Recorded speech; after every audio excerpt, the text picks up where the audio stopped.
Oke, assalamualaikum warahmatullahi wabarakatuh. Selamat pagi semuanya.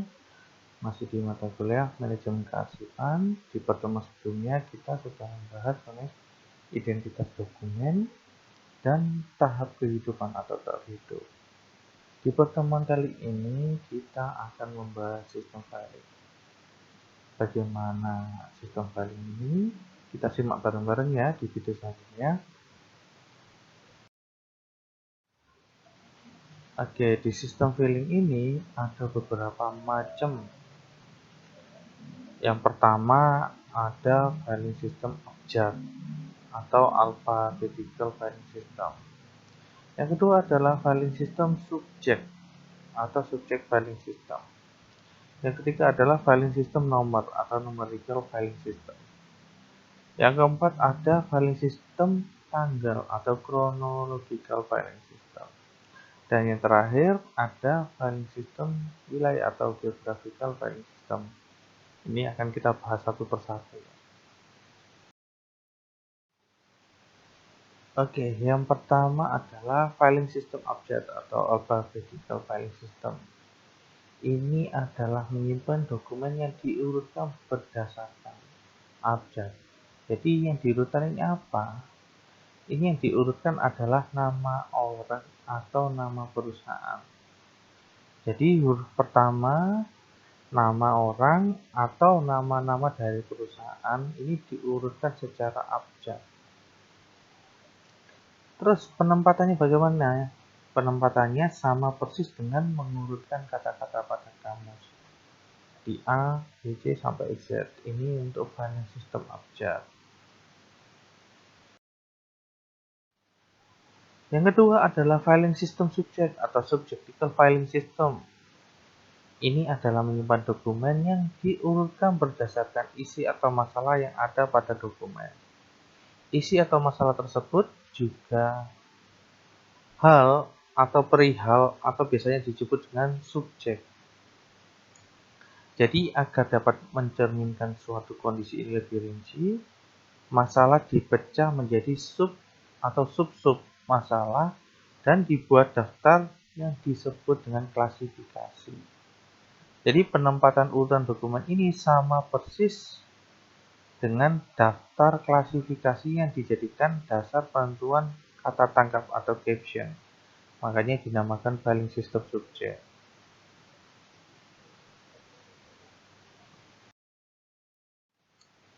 Yang berikutnya adalah filing system nomor atau numerical filing system. Jadi ini adalah menyimpan dokumen yang diurutkan berdasarkan urutan nomor atau nomor yang dipakai boleh dengan nomor dokumen atau surat atau dengan juga nomor-nomor yang lain yang biasanya dijadikan kode dari suatu aktivitas maupun kode dari penyimpanan. Ini untuk filing system nomor. Berikutnya adalah filing system tanggal atau chronological filing system. Ini adalah cara menyimpan dokumen yang diurutkan berdasarkan urutan tanggal. Jadi tanggal yang dipergunakan adalah tanggal terbit surat atau tanggal terima surat. Jadi salah satunya bisa digunakan. Ini filing system untuk filing system tanggal. Dan yang terakhir di sini adalah filing system wilayah atau geographical filing system. Ini adalah menyimpan dokumen yang diurutkan berdasarkan urutan wilayah asal surat kirim. Ini wilayah bisa dari tiap kota atau tiap provinsi atau bahkan di setiap negara, tergantung kebutuhan. Oke, berikutnya ada azas filing. Jadi azas filing ini apa sih sebenarnya? Jadi azas filing ini adalah tempat penyelenggaraan penyimpanan arsip. Ini biasanya dapat dilakukan secara terpusat atau sentralisasi, bisa juga terpencar atau desentralisasi. Atau bisa jadi di mix. Jadi di satu tempat itu ada dua. Jadi pusat arsip dan yang terpusat ada juga yang terpencar. Jadi kayak hybridnya. Bagaimana detailnya? Kita bahasnya di sini. Oke, yang pertama ini adalah sentralisasi. Jadi dalam asas ini di dalam suatu organisasi perlu muncul satu unit atau bagian yang khusus untuk mengurusi penataan arsip bagi kepentingan seluruh organisasi, yaitu pusat filing atau bagian kearsipan. Jadi hal ini berarti seluruh arsip yang diterbitkan oleh organisasi maupun yang diterima dari organisasi lain atau dari luar ini dikelola dan disimpan dengan baik di satu tempat.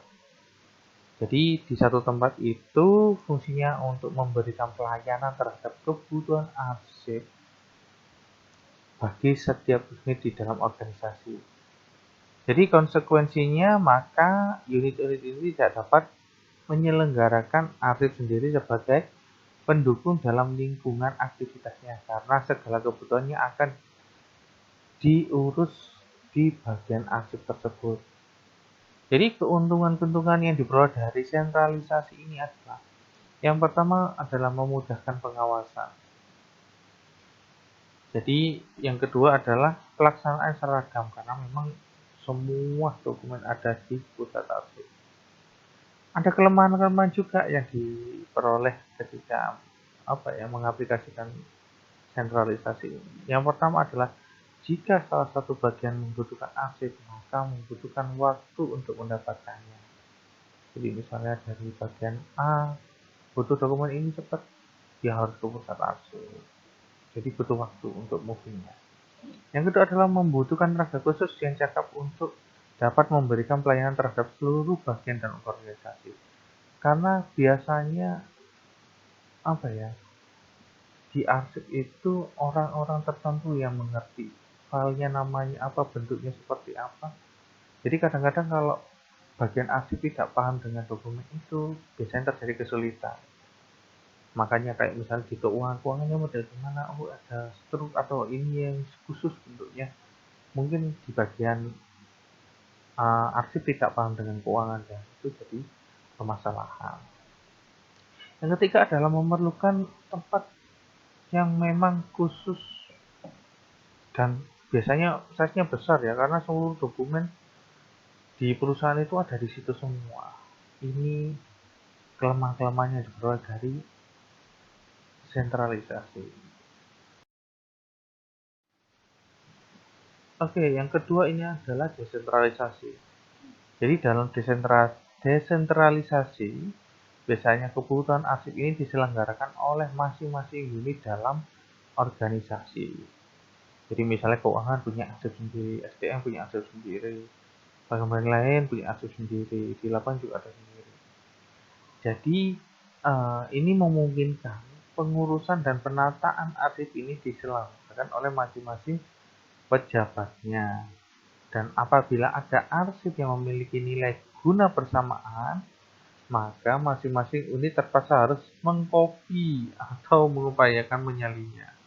Ini kadang-kadang lucu, biasanya kan ada satu surat atau satu apa yang ditujukan kepada dua departemen, kan suratnya satu. Jadi kalau memang ingin filenya harus diduplikat.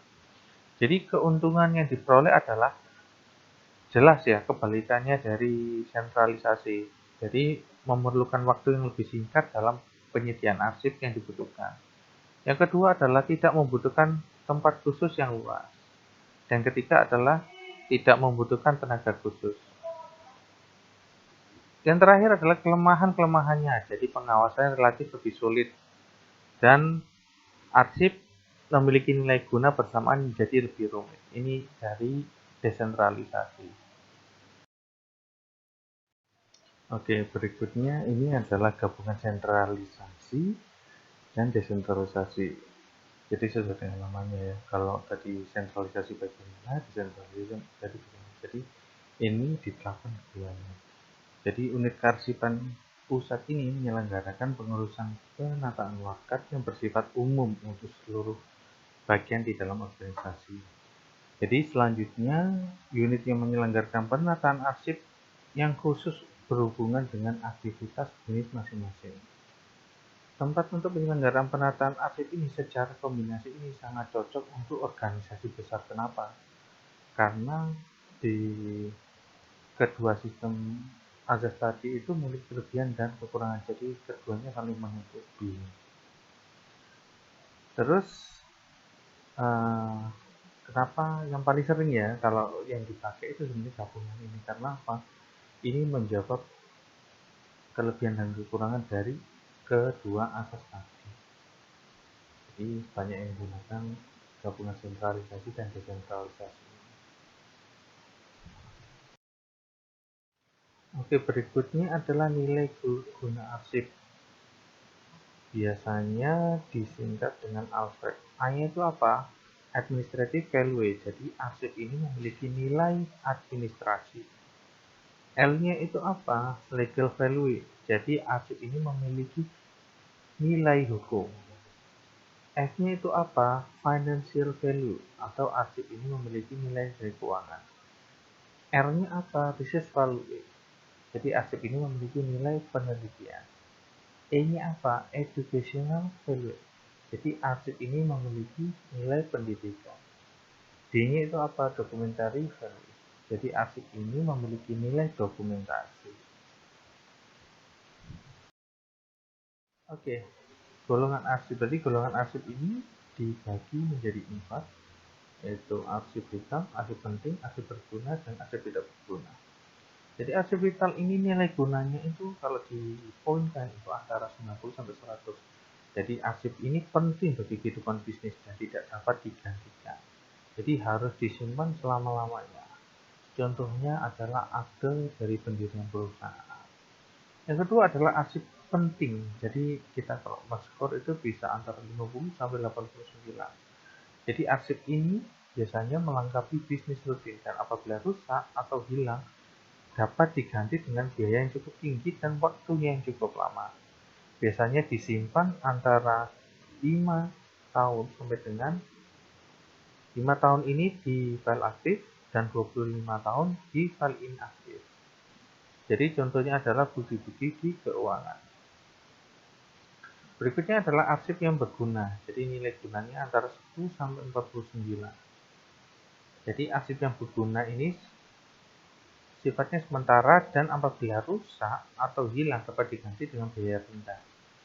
Dan disimpan di file aktif selama 2 tahun atau 10 tahun di file inaktif. Contohnya adalah surat-surat perusahaan. Dan yang terakhir adalah arsip tidak berguna, jadi nilainya antara 0 sampai 9. Arsip ini dapat dimusnahkan sesudah dipakai sementara atau paling lama disimpan di file aktif selama 3 bulan. Ini contohnya adalah undangan rapat. Oke, terima kasih atas perhatiannya. Jika ada pertanyaan silakan di-upload atau ditanyakan di Google Classroom. Terima kasih. Assalamualaikum warahmatullahi wabarakatuh. Selamat pagi.